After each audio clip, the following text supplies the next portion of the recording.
और इन सरकारों को एहसास है क्योंकि आपने पहली बार किसी सरकार को यह भरोसे के साथ बिठाया है कि यह 90 करोड़ हिंदू और सिखों का वोट है, यह किसी मक्कारों, जिहादियों और आतंकवादियों के वोट से आप नहीं जीते हैं। मैं इस बात को कहूंगा चाहे किसी को पॉलिटिकली करेक्ट लगे या ना लगे, क्योंकि मैं पॉलिटिकली करेक्ट नहीं होना चाहता। हमने आपको जिस पर्पस से बिठाया है वो पर्पस है कि संविधान में जो है उसको पूरा करो। यूनिफॉर्म सिविल कोड लेके आओ। 42वें संशोधन के माध्यम से सरकारों को यह आदेश दिया गया है कि आप जनसंख्या नियंत्रण को काबू करें। और एक रिपोर्ट यह कहती है कि अगर भारत का जनसंख्या नियंत्रण नहीं हुआ तो यह पानी समाप्त हो रहा है, यह जमीन समाप्त हो रही है। यह जो लातादाद बच्चे पैदा करके जमहूरियत के माध्यम से, लोकतंत्र के माध्यम से, वोट की ताकत के माध्यम से, जिस वोट में क्वालिटी की नहीं क्वांटिटी की जरूरत पड़ती है, इसके ऊपर काबिज हो। इस रेस में भारत की धरती एक्सपेरिमेंट नहीं बनने देगी। ये एक्सपेरिमेंट भारत की धरती पे नहीं होगा। जिसे करना है वो बांग्लादेश में करे, वो पाकिस्तान में करे, वो ईरान में करे, वो तुरान में करे, वो बगदाद में करे, वो जहां दिल चाहे करे। भारत की धरती अब ऐसे किसी एक्सपेरिमेंट को नहीं करने देना चाहती। कि ये जो आवाजें इस देश में उठ रही हैं कि हमको चाहिए जिन्ना वाली आजादी, तो जिसको जिन्ना की वाली आजादी चाहिए उसे पहले जिन्ना के पास पहुंचा दिया जाए ताकि जिन्ना से वो मिलके आए और उसके बाद आजादी मांगे। ये आजादी की आड़ में, ये लिबरलिज्म की आड़ में, ये फ्रीडम ऑफ स्पीच की आड़ में, ये विचारधारा की आड़ में इस देश को अब बर्बाद नहीं होने दिया जाएगा। हमने देखा कि एक राज्य है जहां मुसलमान सबसे ज्यादा मेजॉरिटी में हैं, उन्हीं लोगों ने संविधान अलग, विधानसभा अलग, झंडा अलग, कानून अलग, भारत राष्ट्र की न वहां पे संविधान जा सकता था। भारत राष्ट्र को कश्मीर में जाने से धारा 370 और 35 पे जोड़ती थी। बहुत सारे बड़े मक्कार हैं, बड़ा बुरा लगता है। 370 का गाना तो हमने 70 साल से गाया, लेकिन बहुत से लोगों ने 35 को छुपाया भी और अब क्रेडिट लेने के लिए सुबह शाम परेशान रहते हैं। हमें क्रेडिट मिलना चाहिए क्योंकि हम ही ठेकेदार हैं। ये हिंदुओं की ठेकेदारी, ये सनातनियों की ठेकेदारी किसी के पास नहीं है, सनातनियों के समाज के पास है। बड़े सालों के बाद जागा है। किसी निजी स्वार्थ के लिए मुझ जैसे लोग इसे किसी की गिरवी नहीं रखना चाहते। अब कोई इंतजार नहीं करना है। यह देश करोड़ों संकटों से घिरा हुआ है। भारत का आर्मी चीख चीख के कह रहा है कि हम 3 फ्रंट में लड़ रहे हैं। आपको पता है भारत के पूर्व में कौन सा फ्रंट है जो आजकल नंगा नाच कर रहा है, जिसने पूरी दुनिया के अंदर एक बायोलॉजिकल वेपन के माध्यम से अर्थव्यवस्था को तबाह करने, मानवता को तबाह करने की कोशिश की, वही आज लद्दाख में लड़ रहा है। और भारत के पश्चिम में एक इस्लामिक राज्य बनाया है, इस्लाम के मानने वालों का राज्य है। 1400 साल पहले जो मजहब पैदा हुआ था, जो लूट खसोट, मर्डर, बलात्कार पे खड़ा हुआ है। लेकिन तीसरा फ्रंट जिसकी आर्मी का चीफ बात कर रहा है वो राजनीतिक व्यक्ति नहीं। उसको मालूम है कि पाकिस्तान और चाइना के हजारों करोड़ों दलाल और स्लीपर सेल भारत को अंदर से खोखला कर रहे हैं। पंजाब के नौजवानों, अपनी ताकत को समझो, अपने पुरुषार्थ को समझो, अपनी जिम्मेदारी को समझो। आपके दुश्मन ने आपको हथियार दे दिया, बंदूक दे दी, आपने अपने ही भाइयों को मारा, अपने ही घरों को लूट लिया, अपने ही घरों को आग लगा दी आपने। जब उसको लगा कि ये लोग फिर दोबारा से ठीक हो गए तो उसने आपको धीरे धीरे धीरे धीरे नशा देना शुरू किया। उन्होंने कहा नशे की गर्त लगा दो, न किसी को हथियार का उठाने की जरूरत होगी, न बम धमाके की जरूरत होगी, और घर घर ये नशा पहुंच जाए। मेरे कुछ साथी अमेरिका में हैं जो वहां एनजीओ चलाते हैं।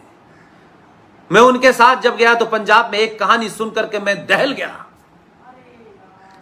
मैं बयान नहीं कर पाता था, सोचता था कि वो मंजर मेरे सामने से हट जाए, लेकिन मैं बार बार उस मंजर को देखता हूं, उस दृश्य को देखता हूं तो कितनी तकलीफ होती है। मुझे एक बुजुर्ग मां मिली।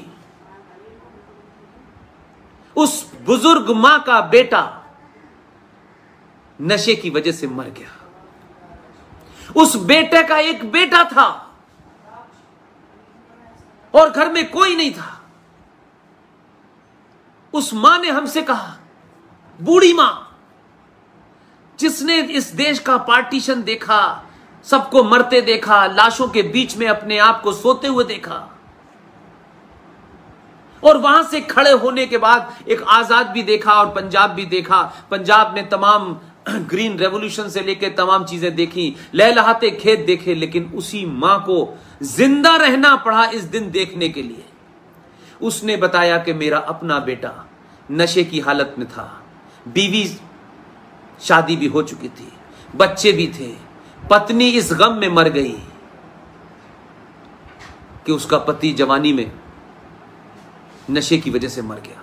लेकिन जो उस बेटे का बेटा था, उसकी कहानी अगर 2 लाइन की है तो आज पंजाब के युवा और अखिल भारतीय विद्यार्थी परिषद जो जमीन पे काम करती है, जो राष्ट्र के लिए काम करती है, जो छात्रों में राष्ट्र भावना जगाती है, इसलिए एबीवीपी के लोग भी अपनी कार्य पद्धति को बदलें और युवाओं में सत्यता के साथ, लॉजिक के साथ, रेफरेंस के साथ, आपकी पार्टी क्या है, पार्टी को अपना काम करने दीजिए। आप छात्रों के अंदर उन किताबों का जिक्र करिए जो किताबें राष्ट्रवादियों ने नहीं लिखी हैं, उन किताबों का करिए जो मक्कारों ने लिखी हैं, जो मक्कार बार बार उन किताबों का हवाला देते हैं। उन किताबों को पढ़ के उनके घर में झूठे को घर तक छोड़ के आइए। आप तर्क कीजिए, आप लॉजिक पे बात कीजिए, आप रीजन पे बात कीजिए, आप रेफरेंस दिए, पेज नंबर बताइए और बताइए ये किताब किसी ऐसे राष्ट्रवादी ने लिखी है जिसके बारे में आप ये कह देते हैं कि राष्ट्रवादी तो उल्टी सीधी किताब। नहीं भाई, ये किताब सलमान खुर्शीद ने लिखी है, ये बात दुर्गा दास ने लिखी है, ये अमरिंदर सिंह ने लिखी है। उन किताबों का जब रेफरेंस देंगे तब वो मक्कार इंटेलेक्चुअली आपके आर्गुमेंट से, आपके तर्क से भागेंगे और पूरे देश में भागने के बाद जेएनयू में घुस जाएंगे और वहां 10 रुपए कमरे के देंगे एसी के और कहेंगे कि भारत तेरे टुकड़े होंगे इंशाल्लाह इंशाल्लाह। जिनकी ख्वाहिश है भारत तेरे टुकड़े होंगे, उनको मैसेज दीजिए कि अब भारत के टुकड़े नहीं होने वाले। भारत में युवा, भारत का नौजवान अब अपने कैरियर से ज्यादा इस देश के कैरियर में इंटरेस्ट है। जिन्होंने भी भारत तेरे टुकड़े होने का नारा लगाया, उनकी सड़कों पे टुकड़े हो जाएंगे। उनकी सोच के टुकड़े करिए, उनके आदर्शों के टुकड़े करिए। इसलिए उस मान की जो कहानी है वो आपको अंदर तक हिला देगी। उसके बेटे के बेटे ने पैसे मांगे अपनी दादी से कि मुझे मोटरसाइकिल लेनी है। उस बेचारी मां के पास पैसे नहीं थे, उसने अपना बचा कुचा जेवर बेचा और उसको मोटरसाइकिल दिला दी। यह भी महत्वपूर्ण नहीं है, उसकी मां ने हमसे आधे घंटे बात करने के बाद जो बात कही वो मैं कभी कभी सोचता हूं कि पंजाब में यहां तक ब्रेन वॉश हो गया है। उस मां ने कहा कि मैंने इसको मोटरसाइकिल इसलिए दिला दी है, यह नशा करता है, मैंने नशे में अपने बेटे को महीनों रात भर तड़प तड़प कर रोते देखा है। नशा न मिलने की हालत में क्या उसका पागलपन होता था, दीवारों में सर मारता था, घर में चीजों को तोड़ देता था। इतने उसकी तकलीफ को मैं बर्दाश्त नहीं कर पाती थी, मैं रात भर रोती थी। जब वो मर गया तो मेरे मन में यह हुआ कि ये इस तकलीफ से दूर हो गया। लेकिन मेरे बेटे के बेटे ने मोटरसाइकिल जब मांगी और जिसे नशे की आदत थी, उसने घर के बर्तन बेच दिए, घर का सामान बेच दिया, चद्दर तकिए बेच दिए। लेकिन मैंने मोटरसाइकिल उसे इसलिए दिलाई भाई साहब कि मैं ये चाहती थी कि ये मोटरसाइकिल चलाए और इसका एक्सीडेंट हो जाए एक दिन और ये मर जाए, क्योंकि मैं इसको इस नशे की हालत में तड़पते हुए दोबारा देखने की क्षमता मेरे अंदर नहीं थी। पंजाब के नौजवानों, इसलिए मैंने कहा कि आपको भारत राष्ट्र की चिंता है, भारत की चिंता है। भारत जमीन का टुकड़ा नहीं है,